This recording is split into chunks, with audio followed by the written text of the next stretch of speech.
1962 की जंग में हमने क्या खोया? हम लोग वैली में थे, ब्रिज नंबर 4 पर गोलियां लगी। 72 घंटे तक ये गोलियां मेरे पेट में रही और 72 घंटे के बाद इंटरनेशनल रेड क्रॉस जो अमेरिकन डॉक्टर था उसने निकाला ऑपरेशन करके, फिर भी एक गोली उससे भी छूट गई। कितनी गोलियां? 16 गोलियां लगी, जिसमें 15 गोलियां तो निकाली गई, एक गोली दिल्ली में आकर निकाली गई जनरल हॉस्पिटल में। देखो, मुश्किल तो इतनी थी कि उसको जबानी बयान नहीं किया जा सकता। हम लोगों के पास जो गोली बारूद खत्म हो गया, तब हम लोग निहत्थे आदमियों की तरह मारे गए भाई।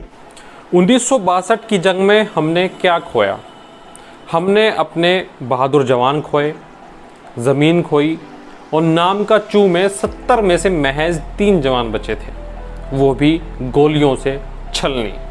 एक एक ने 30-30 गोलियां अपने सीने पर खाई और अब उन 3 में से भी महज एक बचे हैं जिनका नाम है मेजर ओंकार नाथ। नाम का चू में लड़ी गई इस जंग का फिलहाल पूरे देश में एक ही गवाह है और वो है मेजर ओंकार नाथ। चीनी सैनिक अपनी गोलियां बरसा रहे थे, जिनके सामने हमारे बहादुर सैनिक अपना सीना ताने खड़े हुए थे। चीनी मशीन गनों ने हिंद के जवानों का सीना छलनी कर दिया, लेकिन मजाल क्या कि मातृभूमि की रक्षा से कोई जरा भी डिगा हो। सैनिकों का गोला बारूद खत्म हो चुका था और उस समय को, उस बुरे वक्त को याद करते हुए मेजर ओंकार सिंह कहते हैं, हम लोगों के पास गोला बारूद खत्म हो चुका था। हमारे जवान चीनी गोलियों का सामना अपने सीने से कर रहे थे। हम निहत्थे आदमियों की तरह मारे गए। 1962 में नाम का चू में मेजर ओंकार नाथ को 16 गोलियां लगी थी। सोच कर देखिए, 16 गोलियां लगी थी, लेकिन फिर भी उन्होंने मौत को हराया। चीन की जो सेना थी, भारी तैयारी के साथ में उसने हमला किया था, लेकिन भारतीय सैनिकों ने मोर्चा तो संभाला, लेकिन हमारी कंपनी के जवाब में चीन पूरी डिवीजन लेके आया था। भारतीय सैनिक शहीद होते गए, सिर्फ 3 भारतीय सैनिक जिंदा बचे, जिनमें नायक सूबेदार दशरथ सिंह और नायक रोशन सिंह थे। तीनों गोलियों से छलनी थे।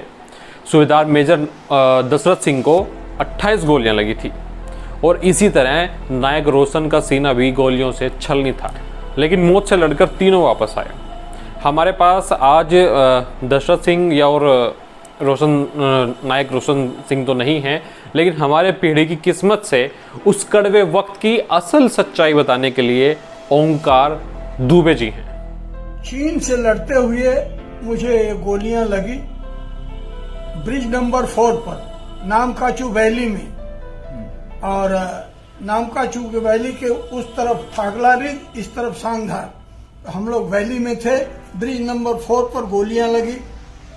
72 घंटे तक ये गोलियां मेरे पेट में रही और 72 घंटे के बाद इंटरनेशनल रेड क्रॉस जो अमेरिकन डॉक्टर था उसने निकाला ऑपरेशन करके, फिर भी एक गोली उससे भी छूट गई। कितनी गोलियां? 16 गोलियां लगी, जिसमें 15 गोलियां तो निकाली गई, एक गोली दिल्ली में आकर निकाली गई जनरल हॉस्पिटल में। कितनी मुश्किल थी ये लड़ाई बिना हथियार, बिना गोली के आप लोगों के लिए? गोली खत्म हो गई। देखो, मुश्किल तो इतनी थी कि उसको जबानी बयान नहीं किया जा सकता। परिस्थितियां होती हैं, मनुष्य परिस्थितियों का दास होता है। हम लोगों के पास जो गोली बारूद खत्म हो गया, तब हम लोग निहत्थे आदमियों की तरह मारे गए भाई। युद्ध से भले ही किसी देश की सीमाओं का विस्तार हो जाए, किसी देश की सीमाएं बदली जा सकती हो, लेकिन जंग अपने पीछे एक अंधियारा छोड़ जाती है, मातम छोड़ जाती है, जिसे कभी भुलाया नहीं जा सकता। तो आखिर में आपसे यही मेरी दरख्वास्त है कि अगर आप हमारे चैनल पर नए हैं तो हमारे चैनल को सब्सक्राइब करें। धन्यवाद।